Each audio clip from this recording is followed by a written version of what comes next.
Hola, ¿qué tal? Muy buenas noches, bienvenidas, bienvenidos a esta edición de Tarkan Talks.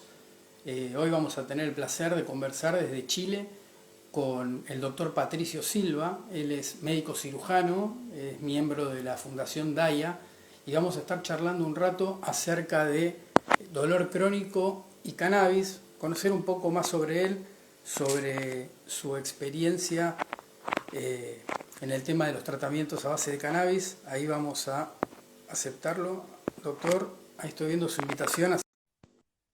Bueno, les recordamos a todos y a todas que pueden dejarnos alguna pregunta si tienen para el doctor, que seguramente gentilmente al final de la charla la pueda contestar. Hola, doctor, ¿cómo está? Muy buenas Hola, noches. hola Pablo, buenas noches. Muchas gracias por la invitación. Muchísimas gracias por atendernos. ¿Vos nos escuchás bien? Sí, perfecto. ¿Usted a mí? Excelente. Así que buenísimo. Eh, Bueno, Patricio, queríamos un poco conocerte, que nuestra comunidad te pueda conocer un poco más.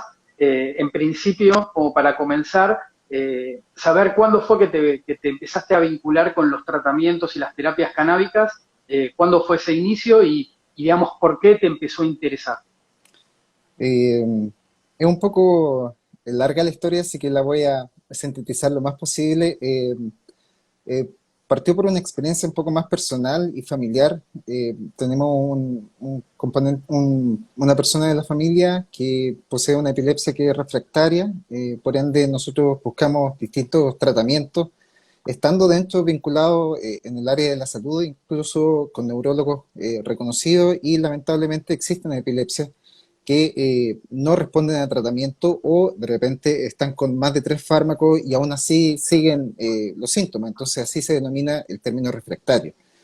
Y buscamos alternativas, eventualmente fue catalogada como una epilepsia refractaria y dentro de ello escuchamos por ahí una historia de Charlotte Figi, que lamentablemente falleció a causa del COVID, una niña que tenía una epilepsia refractaria, un síndrome de West, que pueden convulsionar muchísimas veces en el día, 200 o 300 veces en un mismo día, de un componente de la cannabis que hasta ahora en ese momento tampoco reconocía, creo que iba en segundo o tercer año de la universidad, y decidimos de forma un poco inocente ver la posibilidad y efectivamente como no éramos, yo no, nunca compartí mucho con respecto al uso de cannabis de forma recreativa y empecé a conocer un poco a través del autocultivo, porque acá en Chile existen limitaciones muy importantes para el acceso, que a lo mejor vamos a ir conversando a través de la charla, así que me pareció que en vez de ir a la calle, eventualmente cultivar esto que era para alguien que yo quiero.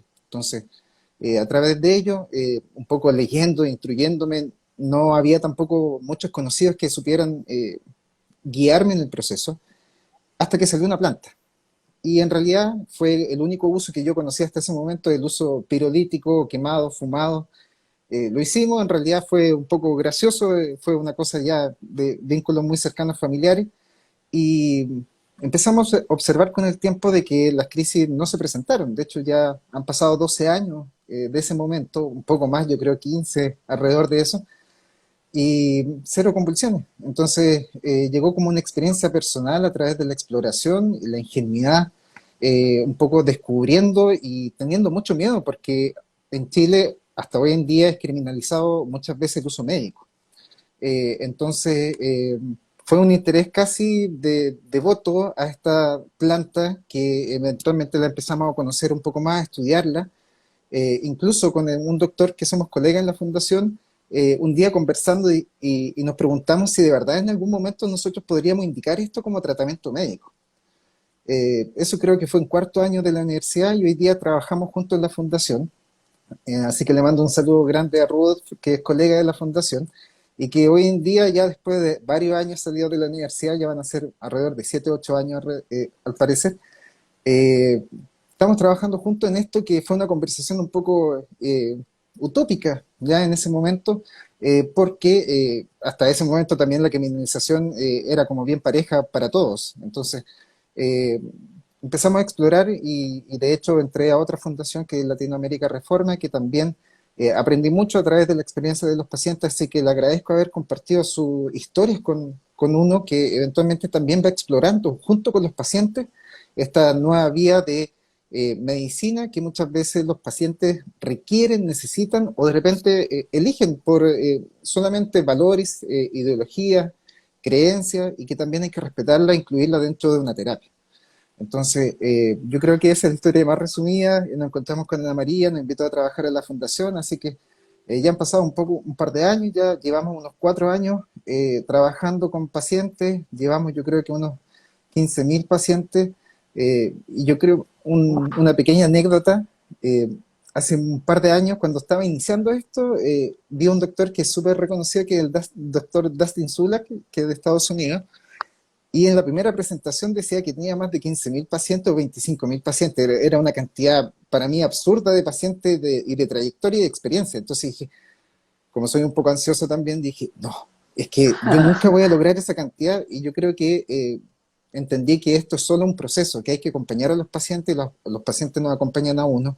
Y uno también va aprendiendo mucho a entender y empatizar patologías que uno incluso no posee o no ha vivido. Entonces, eh, esa incluso experiencia se la podemos transmitir a otros pacientes y existe un conocimiento como enriquecedor que de repente no está en los libros, sino que está como en la experiencia, en la trayectoria y en el tiempo más que nada.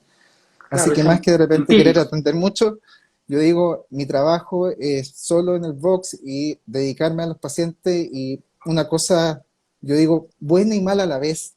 Todos mis pacientes tienen mi número de teléfono. Entonces, cada vez que el paciente requiere, porque esta es una terapia muy personalizada, se dirigen a mí. En la vida personal un poco dificultoso manejarlo porque son muchos mensajes, pero en la vida profesional yo me siento tranquilo porque esto de verdad es algo que requiere control y una atención personalizada porque todos tenemos distintas dosis para apalear distintos síntomas. Entonces, el seguimiento y el acompañamiento en esto es esencial, que es un poco distinto a los protocolos médicos que se quiere instaurar, un poco que la dosificación es paulatina o estándar para todas las personas. Esto en realidad no es tan así. Todos los pacientes tienen distintas dosis para lograr distintos objetivos también. Así que eso en general, me dedico a dolor crónico, más que nada, así que eso sería como el gran resumen que puedo darle sin molestarlo. Patricio, y vos contás que el primer caso, o sea, tu acercamiento es a través de un familiar. Sí, ¿Y recordás el primer caso que no fue de un familiar, la primera vez que dijiste, bueno, esto yo lo voy a tratar con cannabis y tu primer paciente? sí, de hecho mi primer paciente fue en un consultorio, ya no fue en una institución canábica, sino que era un paciente que estaba con un politrauma, que estaba con un exceso de tramadol, de hecho estaba con aproximadamente 6 comprimidos diarios de tramadol, estaba con parches de morfina, también de un derivado de la morfina, y él se sentía agotado. Entonces él me comentó de que él usaba cannabis de forma recreativa en el pasado y quería intentarlo nuevamente. Así que conversamos, yo tampoco era una persona muy erudita, ni tampoco me lo considero ahora, pero estaba recién empezando en esto, entonces fue un aprendizaje juntos, cómo cultivar, porque en ese momento tampoco existían medicamentos disponibles en la farmacia que hoy día afortunadamente a lo mejor están, el costo es un poco alto, pero existen por lo menos el acceso, eh, pero en ese momento no. Entonces creo que fue a los 2 meses de haber egresado, así que, y un paciente que seguimos hasta hoy en día, entonces, incluso hay algunos pacientes que nos entablamos un tipo de amistad. Una vez, la fundación anterior estaba en un edificio que era muy antiguo, entonces muchas veces el ascensor se echaba a perder. Y una vez nos tocó un paciente en silla de ruedas, no pudimos subirlo porque de verdad es la arquitectura antigua de Santiago. Y lo atendí en la plaza, conversándolo, y hubo un joven que se acercó, que también estaba en silla de ruedas después de haber terminado la consulta en la calle, y le pedí disculpas porque sé que no es digno, pero si no trabajamos con lo que hay, no trabajamos mucho. Y luego de terminada la consulta con el caballero, se acercó el joven y me dijo que estaba con dolor porque había recibido una herida de bala en su espalda y había quedado con una paraplegia espástica importante. Estaba con espasticidad, rigidez muscular y dolor, contracciones muy dolorosas, y conversamos. Él es una persona que estaba dentro del mundo delictual activamente trabajando, él trabajaba en eso. Y me dijo que por esas acciones recibió esta herida de bala y que ahora quería sacar a su familia porque ya no podía trabajar en eso. Conversamos, eh, y seguimos un tratamiento. De hecho, él era usuario de cannabis y lo dirigimos como a reducir el daño, es decir, menores cantidades para lograr un fin médico más que recreativo para él.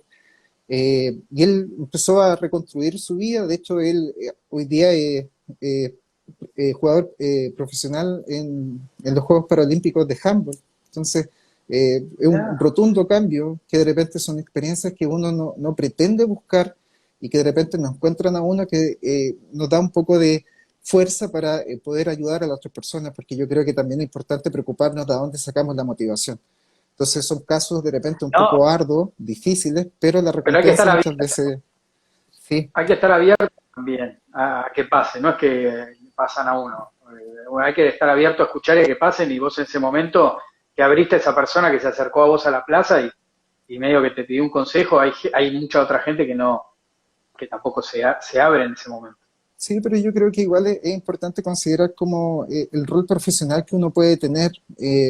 Nosotros hicimos como una pasantía que se llama internado acá en un hospital público y que llegaban también personas de la carcelería y que eventualmente uno no se puede negar por las cosas que hizo. O sea, yo creo que somos dos cosas distintas y que en un momento tenemos que escuchar y entender y dejar nuestros juicios o prejuicios de lado y poder ver el objetivo real.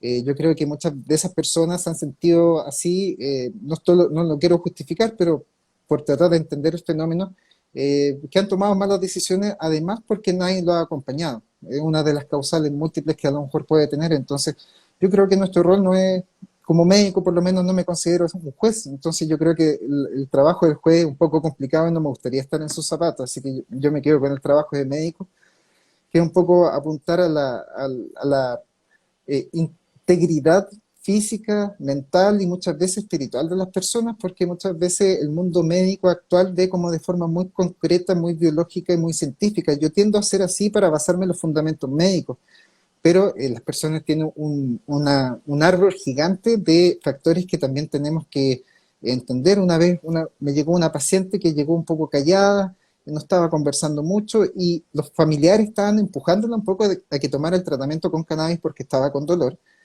Eh, Le pedí a la familia que se retirara un momento, conversé con ella y ella era de una religión específica que sentía que no era correcto lo que estaba haciendo con respecto al uso de la planta y lo entendí muy bien. Entonces conversé con la familia y le pedí que por favor pudieran respetar un poco las decisiones de su madre y lo entendieron porque no habían tenido ese contacto o esa conversación. Entonces también hay que tener un poco de cuidado a ver yo creo que ahí va un poco la sensibilidad de las personas que estamos al otro lado del escritorio, de poder ver algunos elementos que de repente tenemos que conversarlo, ¿ya? Más que darle una orden, mandarlo a hacer esto, negarle el tratamiento, yo creo que siempre es bueno conversarlo. Así que, eh, Pasa que, Patricia, hay muchas veces que el doc, que, sin ser doctor, al revés, estar de este lado, y a veces ir al doctor y uno siente que es un trámite, que es como ir al banco, que hay 10 minutos, que te miran un poco, como que creo que estas terapias a base de cannabis requieren, por sobre todo, un acompañamiento muy importante, porque además de que cada paciente es particular en la dosis, como dijiste hace un rato, es esto que vos decís, es como generarle una confianza o no, o entender el por qué se llega a eso, pero no todos los doctores se toman ese tiempo. yo creo que el modelo es súper importante. Yo también trabajaba en lugares que atendíamos pacientes incluso cada 10 a 15 minutos y creo que es un poco difícil ejecutar la práctica médica en ese tiempo, por lo menos para mí de forma muy personal. En la Fundación Daya tenemos tiempo de ingreso más o menos de 45 minutos y yo creo que es importante. Yo llegué a la fundación y me parecía un poco extenso incluso el tiempo, pero trabajando y practicando un poco el oficio de indicar cannabis, es súper importante considerar qué factores pueden activar un sistema que nosotros poseemos que se llama endocannabinoide, que el sistema, nosotros mismos, dentro del cuerpo producimos moléculas que son similares a los de la planta de cannabis, que se llaman fitocannabinoides. Y estos se llaman endocannabinoides porque se procesan y se sintetizan en el propio cuerpo. Entonces, para activar este sistema endocannabinoide, eventualmente hay que tener una amplitud de cosas necesarias, como por ejemplo tener una alimentación saludable, actividad física, poder tener momentos recreativos, cantar, bailar.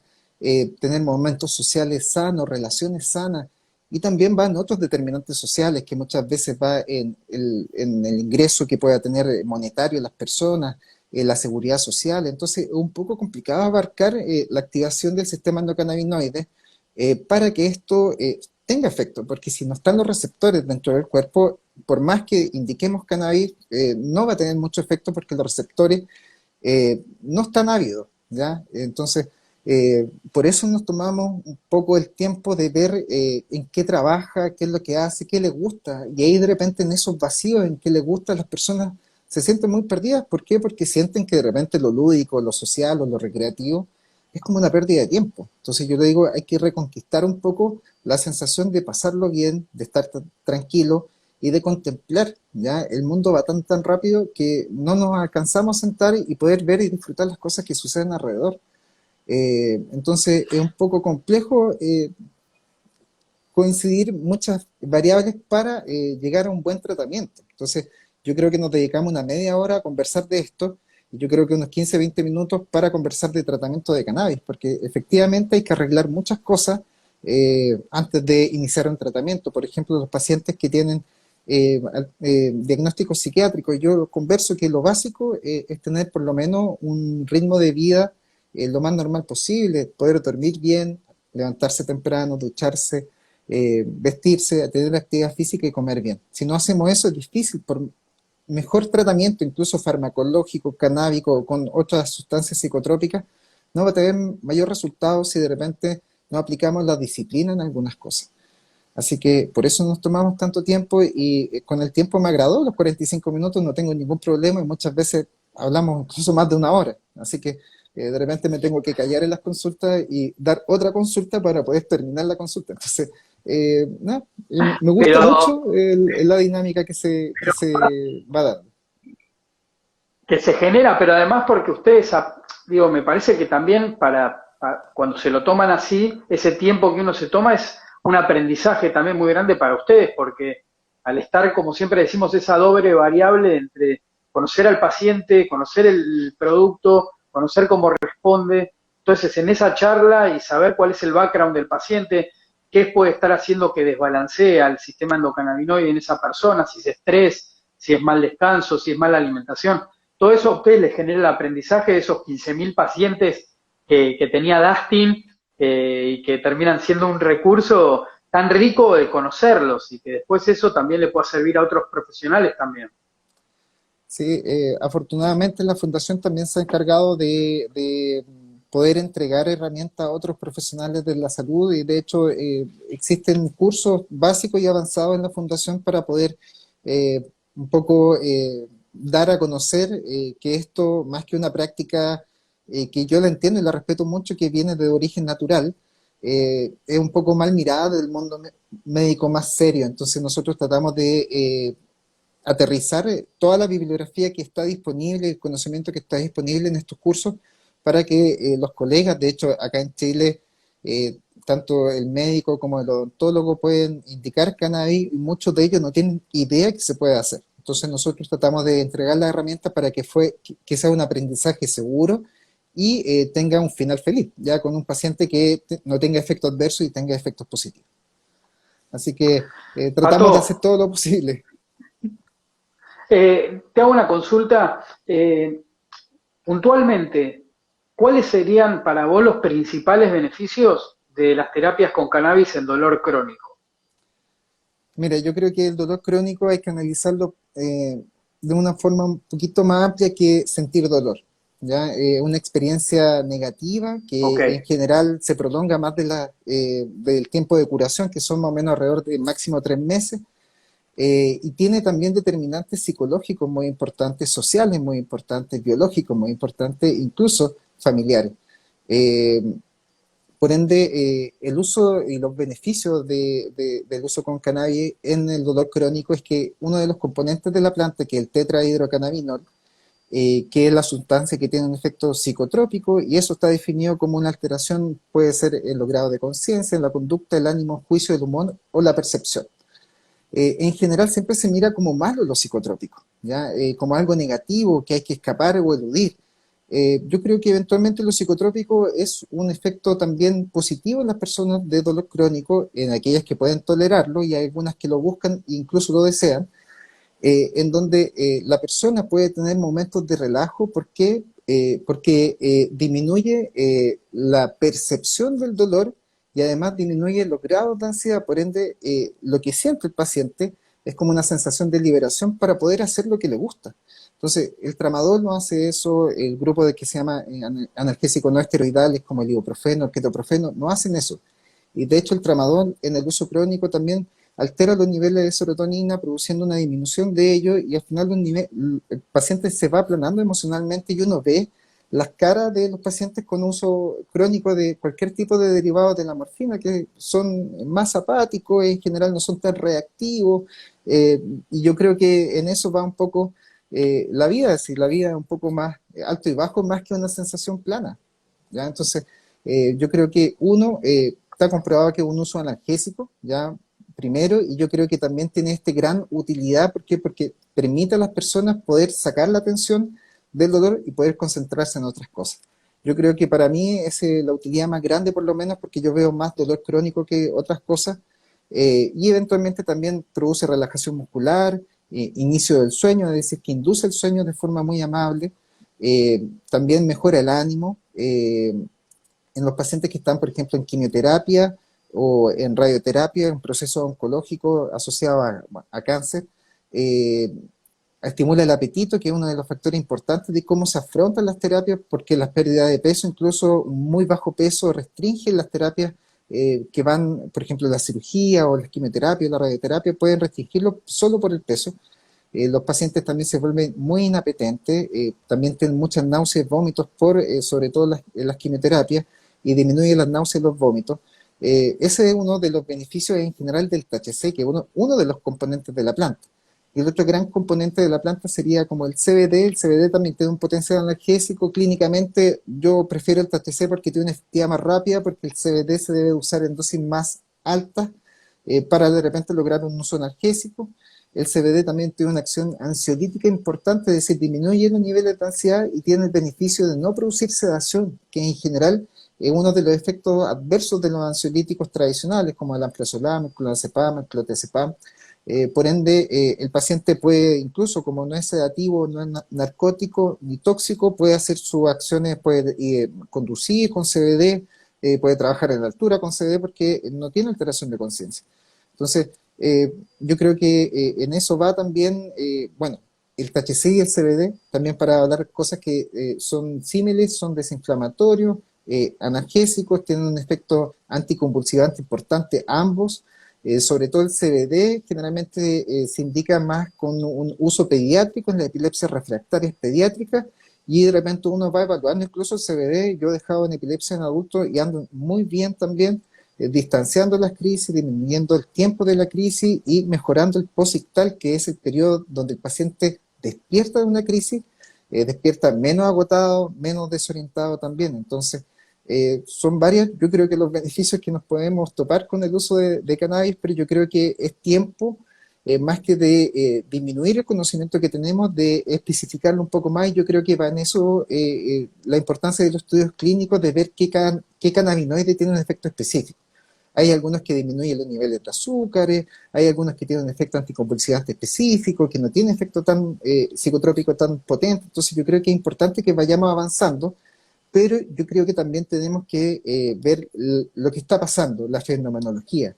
Existen pacientes con dolor y hasta ahora se ha demostrado que el THC y el CBD son sustancias seguras de usar, con pocos efectos adversos y una dosis que no tiene dosis letal. ¿Ya? Es decir, que por más que demos, efectivamente podemos encontrarnos con efectos adversos o un uso problemático, pero dosis letal no existe, porque no existe depresión en los centros respiratorios como existe, por ejemplo, con los derivados de la morfina. Así que eso más o menos serían los usos Pato, y los beneficios. una pregunta más que quería hacer. ¿Y por qué pensás que con todos estos beneficios que acabas de enumerar, que la verdad que son muchísimos, ¿por qué crees que todavía hay tantos profesionales que no quieren conocerlo y que por ahí conociéndolo lo siguen negando estos tratamientos? ¿Por qué pensás que pasa esto? Sí, yo creo que va un poco en la historia de la prohibición de la sustancia. Yo creo que tenemos que partir por ahí, por una cosa más política, que partió ya en Estados Unidos con el partido de la prohibición, la ley Harrison, y después el baneo de las sustancias prohibidas en convenciones internacionales. Entonces yo creo que generamos una ideología en base a la prohibición. Y esa ideología eventualmente hay que ir reparándola con ladrillos seguros, no con estos ladrillos de nube. Y yo creo que con el tiempo va a haber un cambio de paradigma por más conocimiento. Y yo creo que estamos en esa fase. Yo trato de no ser tan crítico de los colegas de por qué no lo indican. Y yo lo entiendo totalmente porque para mí fue difícil. De hecho, en las primeras recetas que yo indicaba cannabis, yo estaba muerto de miedo por una posibles repercusiones legales. Incluso tenía mi título, aquí una vez en el debate de sustancia en Chile ya nos dijeron que, por ejemplo, la Policía Nacional tiene los nombres de los 74 médicos que indicamos cannabis. Entonces, efectivamente es algo que no es común, que es riesgoso aún, pero existen personas que a lo mejor por experiencias, con motivaciones, con fines vocacionales, de reparación de daño, tratamos de un poco ser pioneros en esto y atrevernos a acompañar a los pacientes por una cosa de necesidad. Acá, lamentablemente, cuando nos dicen que nosotros tenemos más y más pacientes, es una cosa casi de orgullo de fundación, porque estamos haciendo bien el trabajo, pero yo en el fondo igual me lamento porque significa que el sistema, como está planteado, es ineficiente. No, no es que sea ineficiente, no es suficiente. ¿Ya? Exacto, es escaso. Y los pacientes rebalsan a terapias que están buscando que tengan cierta efectividad sobre los síntomas que quieren apalear. Entonces, por eso es súper importante que de repente ver cómo estamos trabajando. Yo creo que es importante separar, más que en ideologías, por ejemplo, en esto del uso médico, el uso recreativo, el uso espiritual, el uso cultural. Yo creo que no hay que basarse en eso. Existe un uso responsable o un uso no tóxico y un uso tóxico. Yo creo que ahí muchas veces eh, de repente lo que quería tocar de lo psicotrópico que produce el THC, nosotros vemos como negativo. ¿Por qué? Porque es la ideología actual. Ya, de hecho, ahora se está produciendo una revolución de la psicodelia. De hecho, las personas y los médicos en muchos países se están atreviendo a acompañar a los pacientes en situaciones como depresiones de larga data, estas depresiones endógenas o bipolares que son actualmente, eh, con uso de psilocibina, de hongos, ya con ayahuasca, pacientes que están a punto de fallecer, también existe un acompañamiento con psicodélico. Entonces yo creo que la necesidad de las personas va avanzando mucho más rápido que los cuestionamientos o los planteamientos médicos actuales. Entonces yo creo que el ente médico es un poco más lento de lo que está pasando en la sociedad. Pero esto es un tipo de respuesta. Por eso a lo mejor yo no salgo mucho dando a lo mejor charlas o cosas similares, porque yo digo que mi trabajo es en el Vox. ¿Por qué? Porque acá en Chile es criminalizado el uso y la persecución de los usos de sustancias en general. Y cuando hablamos de uso médico, también tenemos muchos pacientes que han sido criminalizados por el uso médico. Creo que no es necesario llegar a esa instancia. Existe un acompañamiento médico acá en Chile que nosotros podemos ayudar a los pacientes para que no tengan efectos adversos debido a las cualidades de los cannabinoides. Entonces, yo creo que es un poco complicada la situación que se va formulando, por lo menos acá en Chile, y es necesario acompañar a los pacientes de alguna forma. Yo creo que aquí todos los médicos que participan en la fundación eh, han participado activamente en los casos de todos sus pacientes, haciendo informes médicos, presentando declaración en los tribunales. Entonces yo creo que estamos llegando a una situación que no es un poco lógica. ¿Ya? Yo creo que es necesario entender que hay que reducir el daño, es decir, que hay que usar la menor cantidad posible para el fin que quiera, ojalá el medio más o menos inocuo, menos dañino, y obviamente no criminalizar y entender que las personas tienen libertades personales también sobre su cuerpo. Así que hay hartas preguntas aquí por ahí. Sí, pasaron preguntas, muchos saludos también para vos y me quedó algo ahí resonando muy bueno que dejaste como una conclusión que como que el sistema de salud está atrasado en relación a lo que necesita la población y como que esa grieta, esa separación se va viendo cada vez más. Eh, se nota en las charlas que hemos tenido con un montón de profesionales a lo largo del continente y hay como una misma demanda, ¿no? Y el médico no está pidiendo algo, una locura, simplemente está pidiendo poder estar enmarcado dentro de una ley y poder aprender y que se sepa y que esto se pueda estudiar y aprender en las facultades de medicina. Entonces, por esa lucha y que uno se sienta perseguido, criminalizado como profesional con todas las horas que han dedicado de estudio y atender a la gente, es como, bueno, seguimos tratando de tender puentes para poder que se conozcan estos casos, que cada vez se sepan más, que podamos seguir transmitiendo esto y la verdad que es muy valorable tu experiencia, Patricio, porque se nota que dejas todo en el box, no es solamente tratar a los pacientes como números, o sea, se te nota y es clave tu labor. Es que no funciona no funciona como número. De hecho, hay estudios que de repente son en el ámbito de la entrevista médica y cuando uno logra mayor conexión y uno puede entender que puede ganarse la confianza, yo le digo siempre a los pacientes, la confianza no se regala, se va ganando. Entonces yo creo que hay que entregar como herramienta seria primero el conocimiento, el acompañamiento para que el paciente pueda confiar en la indicación que tiene uno y de hecho los estudios demuestran de que si existe una relación de confianza, la adherencia al tratamiento, es decir, el seguimiento del tratamiento es mucho mayor.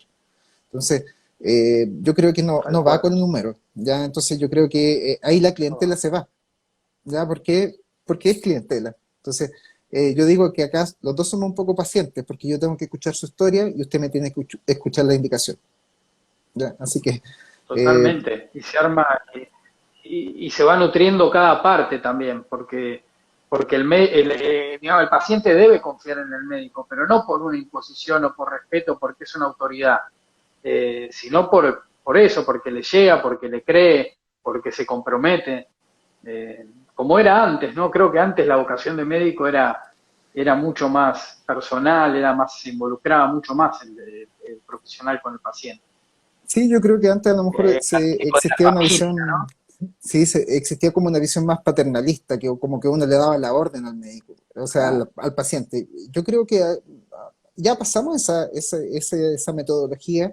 Yo creo que es importante empoderar al paciente para que el paciente cuando tenga la información pueda tomar la mejor decisión para él, no porque alguien le está coaccionando Se lo el qué hacer. imponga. Sí, exacto. Claro. Entonces, yo creo que las decisiones Claro. tienen que ser basadas en información, ojalá en una información lo más confiable posible, y yo creo que esa es la tarea como del médico canábico, ver la actualidad de la información con respecto a estudios clínicos y la aplicación médica y darle esa información a nuestros pacientes.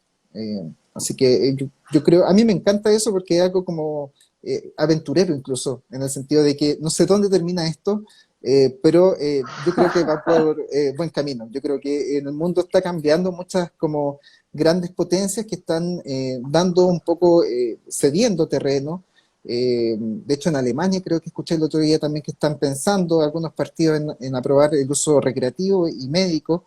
Y de repente nosotros nos vemos acá en Chile que el Colegio Médico hizo un reporte de que la cannabis era pésima, de que esto volvía adicto a todas las personas. Y en general en el mundo de las sustancias legales y ilegales, casi un 10% tiene problemas de dependencia. Entonces, muchas veces ensuciamos todo el uso, independiente cual sea, por un grupo que es importante, que no hay que menospreciarlo, pero que hay que reparar el daño en ese grupo más que castigar. Así que, Totalmente, Patricio. Patricio, ¿sabes qué? Te dejamos un canal de comunicación si nos podés comentar, que obviamente es tu Instagram, pero además el de la fundación, si lo querés recordar para toda la gente que está por ahí haciendo preguntas, que te sí, por ahí pueda contactar de manera directa. sí, mire, yo creo que mis redes sociales es como para contestar las preguntas, así que si quieren pueden seguirme y me mandan un mensaje y yo en general los fines de semana puedo contestar redes sociales porque en la semana contesto a mis pacientes, así que si no es mucho trabajo, así que si no es mucho problema para los que me escriban, saben que ya el día sábado domingo puedo contestar En mi Instagram, arroba No, perfecto, yo doctor creo que Patricio Silva. La página de la fundación es www.fundaciondaya.org. Si ponen Fundación Daya en cualquier parte, yo creo que es la única que se llama así que yo creo que no va a tener problema en encontrarlo. Eh, Tengo un correo electrónico que es patricio.silva@fundaciondaya.org. Así que yo ando revisando por todas partes de vez en cuando, así que voy respondiéndolo como puedo. ¿Ya? Así que eh, buenísimo. ahí vi un par de preguntas sobre dosis y a lo mejor podríamos conversar un poquito de eso para ayudar a algunas personas que de repente se están uniendo. Pato, ¿vos me escuchás bien? Sí, perfecto. ¿Tú a mí? Ah, se me entrecortó un Ah, poquito, no te preocupes. pero no, decime. Es que ahí había algunas personas que estaban hablando de la dosificación de dolor.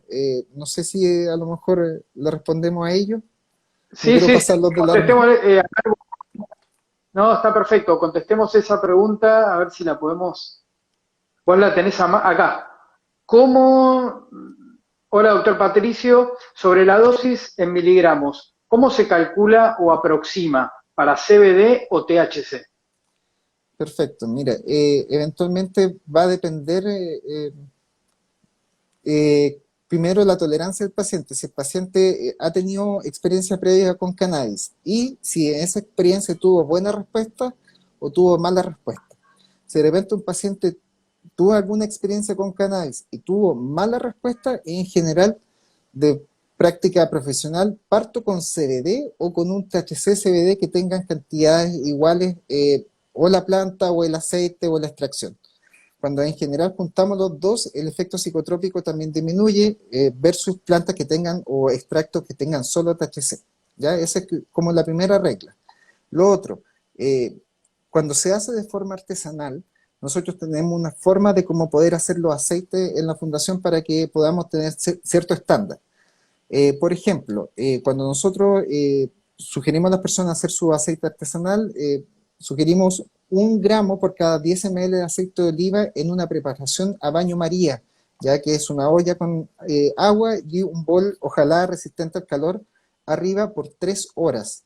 En general, el THC que está en la planta, que se llama THC-A, que es el THC fresco que está activo en la planta fresca, se descarboxila. Y ahí se llama delta 8, delta 9 tetrahidrocannabinol, que es más o menos el componente que nosotros usamos con fines médicos.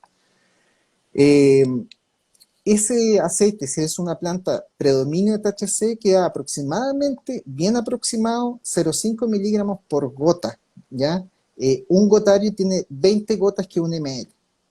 Y la dosis que nosotros partimos, y de hecho, Ethan Russo, que también es un colega que es muy bueno, tiene una guía práctica que los que quieran leerla, está en inglés, se la puedo mandar cuando la escriban, que nos sugiere las siguientes dosis. Partir con 2,5 miligramos de THC. Eso significaría en el equivalente del preparado artesanal, son 5 gotas en el día que nosotros podemos partir. Eh, yo soy súper cauteloso, sobre todo aquellos que nunca han partido o usado nada con cannabis. Yo parto con 2 gotas al día, que sería 1 miligramo de THC al día. Y cada 2-3 días puedo ir aumentando 1 gota por dosis. Después son 2 gotas cada 12 horas, después son 3 gotas cada 12 horas, en ritmo de cada 3 días ir aumentando. ¿Por qué lo hacemos así? Porque hay algunas personas que tienen mayor sensibilidad y tienen náuseas, vómitos, mareos y efectos psicotrópicos o andan mareadas, ¿ya? Así como con cabeza liviana. Por ende, nosotros como, por lo menos yo trato de evitar esos efectos y parto muy suavemente a aquellos pacientes que nunca han tenido ningún acercamiento, para uno que no se desagraden con la terapia. ¿Ya? Eso es súper importante, porque como tenemos este prejuicio, muchas veces funciona en contra. Y partimos muy lentamente. Incluso hay algunos pacientes que, por ejemplo, los pacientes oncológicos, puedo partir con 1 gotita hasta cada 6 horas en el día, siendo un poquito atrevido en mi práctica. Eh, sí, ahí dicen que parto de 1 gota 3 veces al día. Sí, yo en general parto cada 12 o hasta cada 6 horas, incluso pacientes cada 4 horas que lo requieran. ¿Por qué? Porque el efecto sublingual parte a los 35 a los 45 minutos, puede durar entre 6 a 8 horas, pero una gran parte de los pacientes tienen un efecto residual, significa que les dura hasta 12 horas el efecto. Por eso muchas veces en los dolores crónicos indicamos el aceite para bajar el nivel del dolor crónico, el promedio. Pero los pacientes que viven con dolor crónico saben que el dolor no es una regla o una línea, sino que muchas veces va aumentando y disminuyendo según la actividad que tienen, o los días, o la parte emocional como la van viviendo. Los pacientes, por ejemplo, con depresión tienen mayor percepción de dolor. Eh, y dejamos el aceite para bajar el nivel, y muchas veces para las crisis de dolor el aceite no es muy bueno porque parte media hora después. Entonces nosotros en esos momentos, si el paciente se atreve o tiene experiencia con el uso inhalado, nosotros sugerimos la vaporización. ¿Por qué la vaporización y no el fumar? El THC eventualmente se tiene que extraer a ciertas temperaturas y no tiene que ser, a lo mejor si nos ponemos técnicos, 185 grados. Después de esa temperatura cambia nuevamente de fórmula o fórmula química que se llama cannabidiol. Entonces cuando lo fumamos, que está sobre los 500-600 grados, el THC se transforma en CBN, que es cannabidiol, y el efecto del cannabidiol es narcótico y sedativo, significa que lentece y da sueño. Entonces, no es una muy buena fórmula de extraer el THC. Entonces los pacientes que nunca han tenido mucha experiencia, partimos con la vaporización en general en el día bajo los 185 grados para manejar el dolor agudo, porque el vaporizador parte entre los 2 y los 5 minutos de acción y puede durar entre 2 y 4 horas. Entonces muchas veces algunos pacientes que están con gotitas, 3 veces al día, y pueden vaporizar varias veces en el día, hasta 6 veces en el día. Así que ahí dijeron 1 gramo en 10 ml de aceite de oliva. Entonces, en general, en los frascos que son de 30 ml, son 3 gramos en 30 ml de aceite de oliva aproximadamente. Hay que recordar que igual la cannabis retiene en el aceite. Y por último, esto es un consejo solamente de utilidad pública. Cuando dejen escurrir el aceite, significa que saquen la flor del aceite, dejen que caiga libremente el aceite y no aprieten lo que queda con aceite. ¿Por qué? Porque tiene bastante clorofila. Entonces cuando lo aprietan sale un líquido casi negro y los pacientes piensan, quedaba mucho en las flores. Pero no, el proceso químico fue con el tiempo y el calor. Cuando ustedes lo aprietan y como que estrujan el resto, sale mucha clorofila que pone amargo el producto, ¿ya? Entonces si quieren dejar un producto de mejor calidad, no lo estrujen y pueden aprovechar. Se tiende a apretar, sí, por lo sí, general. sí, hay algunos que yo les digo que lo aprieten, pero por ejemplo en una crema, ¿ya? Para que la crema no lo vamos a aplicar en uso oral, así que esa eventualmente da lo mismo que sea un poco amarga. Ya eso es un pequeño tip si de repente lo quieren utilizar. Entonces usamos el vaporizador, y el vaporizador en el día lo usamos bajo los 185 grados para no obtener efectos narcóticos, ¿ya? Es decir, más como relajante. Pero en la noche nosotros sugerimos usarlo sobre los 200 grados porque queremos intencionalmente buscar un poco de CBN para que el paciente duerma mejor. Entonces en la noche, por ejemplo, los pacientes que tienen insomnio de conciliación, es decir, que les cuesta quedarse dormido más que despiertan en la noche, nosotros sugerimos la vaporización. Pero los pacientes que eventualmente despiertan mucho en la noche, dejamos las gotitas porque como tienen mayor efecto, funcionan mucho mejor en aquellos pacientes que despiertan intermitentemente en la noche. Y aquellos que tienen insomnio mixto, muchas veces podemos utilizar las dos formas. En general, los pacientes que nunca han usado cannabis antes, con la vaporización o las gotas tiende a ser suficiente, ¿ya? Así que Clarísimo, eso más o menos Patricio. sería un poco largo, pero yo creo que salimos de la duda. No, está clarísimo, la verdad que muy bueno, y bueno, está buenísimo también conocer un poco digamos, de tu experiencia y cómo está trabajando también la fundación y cómo es la realidad también en Chile, que bueno, que por ahí tiene profesionales con mucha sabiduría, y por ahí está un poco atrasado en el tema del marco legal comparado a otros países de la región. Entonces, creo que es muy importante entender a nivel latinoamericano la necesidad de que avancemos parejo, porque la industria del cáñamo creo que es muy productiva para toda la región, y lo que más nos conviene es trabajar como bloque. Creo que en Chile estaríamos necesitando bueno, que la gente que tiene la decisión política comprenda más la situación de un montón de familias que necesitan esta medicina y de profesionales que necesitan poder recetarla y no sentirse perseguidos. Es fundamental. Sí, me parece importantísimo lo que acabas de decir, porque efectivamente acá en Chile la ley 20.000, que es la ley de control de sustancias psicotrópicas, permite bajo tres artículos bien claros, el 4, el octavo y el 50, que se permite el uso, incluso no tiene ninguna multa ni pena cuando es con fines médicos, pero lamentablemente eh, la persecución policial y eventualmente esta ley la maneja el Ministerio del Interior, que está a cargo como el orden público. Entonces, están en administraciones distintas. Entonces, la ley 20.000 lo respalda, incluso acá en Chile, ya hace un par de años, ya unos 4 años que se puede indicar cannabis tranquilamente. Está permitido, de hecho existen medicamentos bajo recetario magistral que tienen hasta 6 CBD y se indican a los pacientes con receta médica.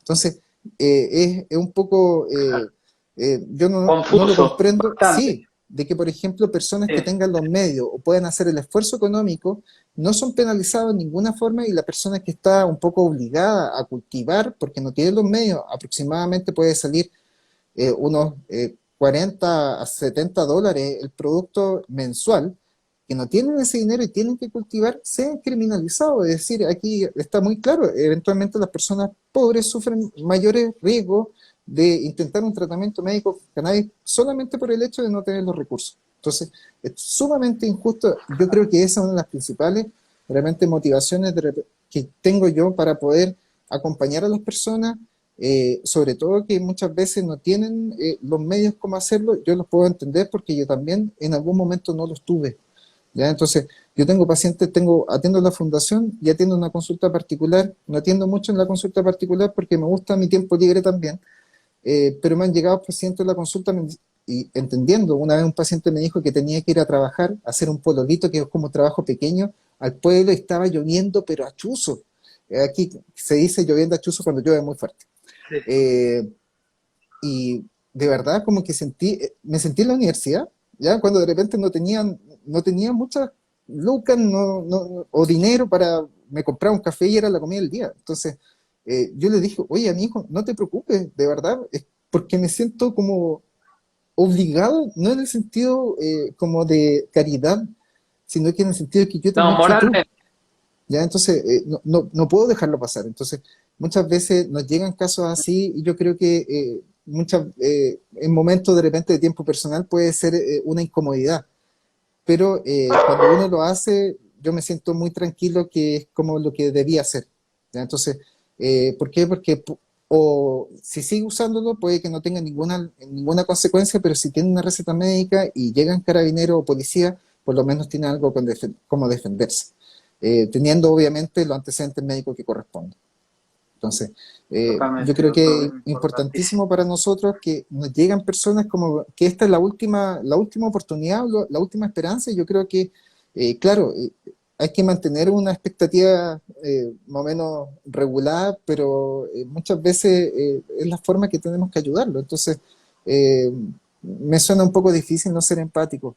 Yo creo que en la práctica médica la experiencia te da eso, o te podéis ir por el camino de la apatía, o un camino empático, un poco más honesto. De repente me dicen, oye, de repente tú eres feliz, de repente esa pregunta siento que es un poco tramposa, porque de repente cuando voy a la esquina y veo una persona de mi edad que está tirada en la calle haciendo recursos, no, me cuesta ser feliz. Entonces de repente esto del sistema endocannabinoide es un poco más complicado, de tener un poco eh, cosas mínimas, sociales, poder tener seguridad social, poder tener seguridad en tu trabajo, tener tiempo libre. Es un poco complicado, y sobre todo en una sociedad que estamos trabajando muchas horas, tenemos poco tiempo con los hijos, la familia. Entonces, yo creo que hay mucho que arreglar, y de repente y yo creo que en eso, para mí es difícil decir que hay que primero despenalizar la sustancia cuando muchas veces sueldo mínimo no alcanza. Entonces, la pirámide de Maslow yo creo que es un poco la guía, que las necesidades básicas son primero. Yo entiendo que esto para muchos es básico, ¿ya? Pero en el sentido general yo creo que es mucho más importante que tenemos un acceso más expedito, por ejemplo, al hospital, que existan mejores terapias más atentas, diagnósticos más tempranos, Yo creo que en eso, educar a la población, y así vamos a tener muchos mejores resultados generales y no tan a corto plazo. Excelente, doctor. Como dice la doctora Angie, la verdad que clarísimo y necesitamos muchos más doctores patricios. Nada, muchísimas gracias por tiempo, bueno, no te conocía y la verdad que un placer.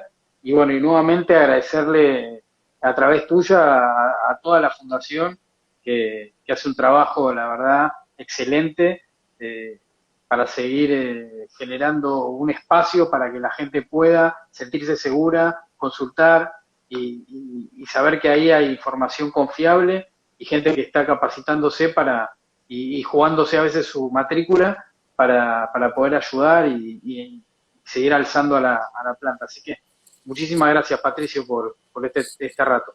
No, gracias a ti, Pablo, por la invitación. Y me gustaría tomarme la libertad de felicitar a la directora de la fundación, que es Ana María Gammuri, que ella partió ya hace casi 7 años en esto, partió en el patio de su casa, pero yo creo que partió muchos años antes haciendo activista, así per se, porque salió electa diputada hoy en día, así que va a la Cámara a pelear por los derechos del uso médico y eventualmente la libertad de las personas, así que mi felicitación a ella por esto es solamente representación de su trabajo, así que la felicitamos todo el grupo, estamos todos contentos de que sea electa, un poco apenados porque se nos va de la fundación y no va a estar tan presente, ¿ya? No creo que la pueda dejar, pero no va a estar tan encima.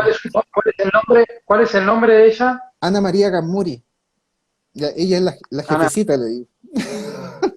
Así que, Sí. no, Bueno, felicitaciones a ella, de verdad. Una felicitaciones. cosa es el sentimiento previo, porque yo sé cómo ella trabaja, que es dedicada, pero una cosa ya es celebrárselo. Así que, nada, la felicito y yo creo que es representación de su trabajo. Así que, y a Nicolás, que es su pareja, que eventualmente es, nada, yo creo que como pareja funcionan muy bien y se acompañan. Así que a ambos saludos y de verdad, gracias a la Ana María por darme la oportunidad de también de participar en lo que es Fundación Daya, ¿ya? Así que eso, muy agradecido.